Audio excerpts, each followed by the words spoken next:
Okay, part two.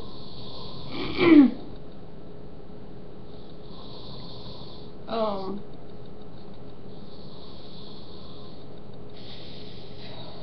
yeah, I mean, it's kind of weird,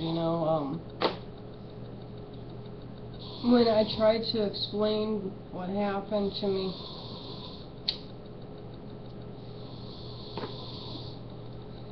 after Nathaniel was born,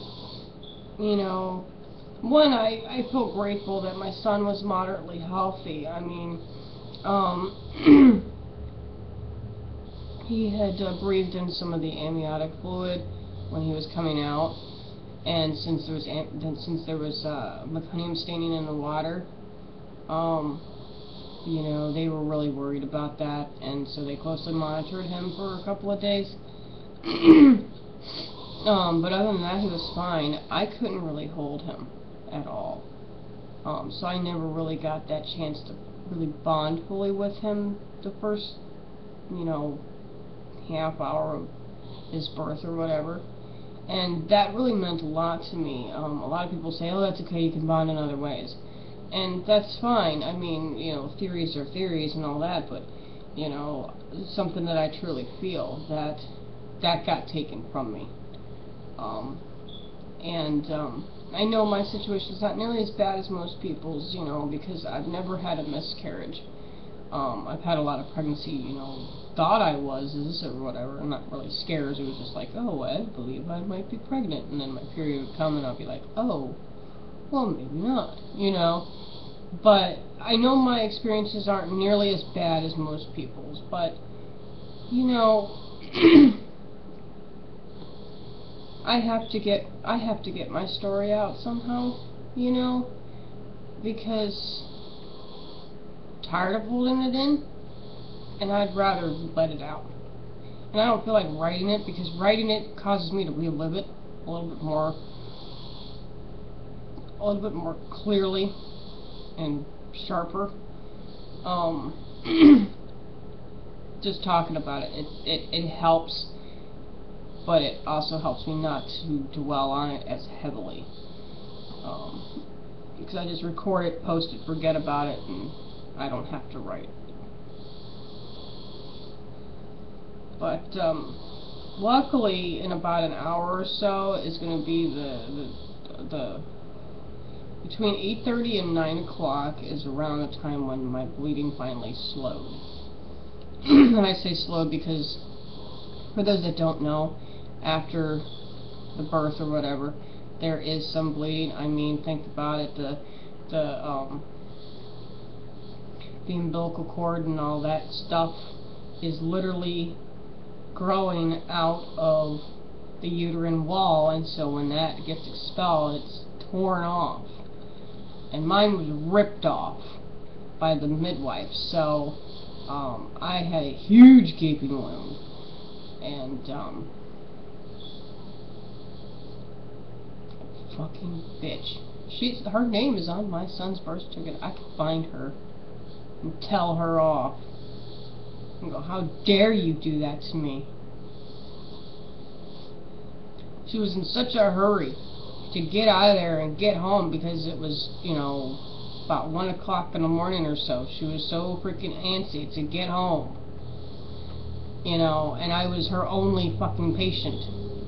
You'd figure I would get a little bit more care, even if that person really didn't want to be there. They'd be like, okay, well, you're just the only one.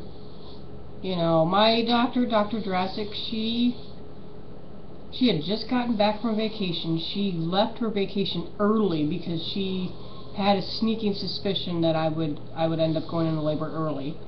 And this is insane, okay? This is like the difference between the two birth experiences that completely blow my mind, right? The doctor that delivered my daughter was very hands-on, very wanting to keep me in the loop. And she left her vacation, like, I think a week early. Like when she scheduled the vacation, she didn't know me yet, and she told me this later. She's like, I didn't really know you, I wasn't familiar with your case. She's like, and I scheduled my vacation thinking, well, I might be able to come back just in time. She's like, but then the more I got to know your case, the more I couldn't stop thinking about it and worrying about you, and I had to get back. And I was like, oh, they told me you came back early because of travel issues. And she's like, no, that's what I told everybody. she's like, your case is confidential just like everybody else's, and I wasn't going to tell them.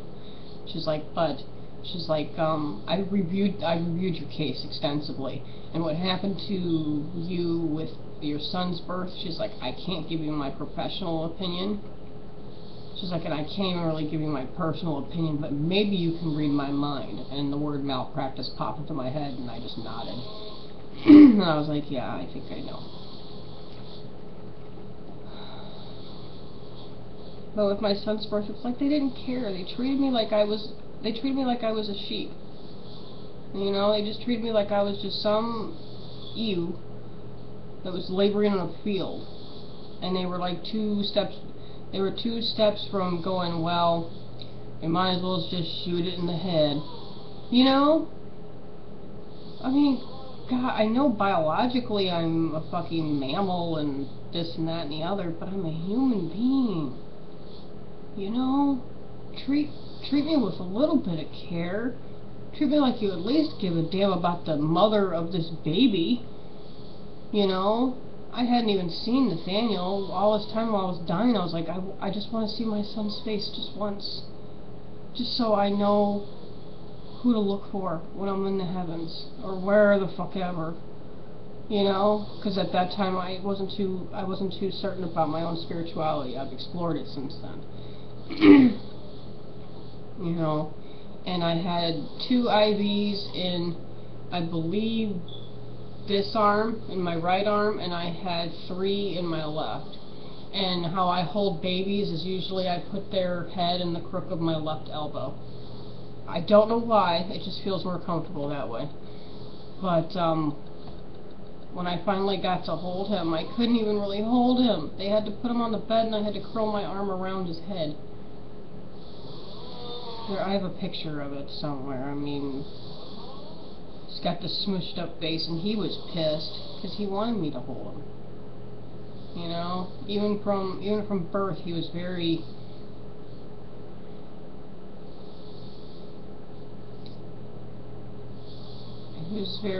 in desperate need of comfort. You know, like he knew that shit was going down, and he wanted to be held. You know, that, and you know, babies just, they don't have a fucking clue after they're born. You know, all of a sudden it's like a bright light, noisy people, machines beeping and booping all over the place, and they're just like, what the hell? I was warm and happy and it was nice and dark. Now all of a sudden it's bright and cold, and you know, and oh great, I'm pissing everywhere and these people are laughing. You know, I don't know what babies think when they're born, but you know.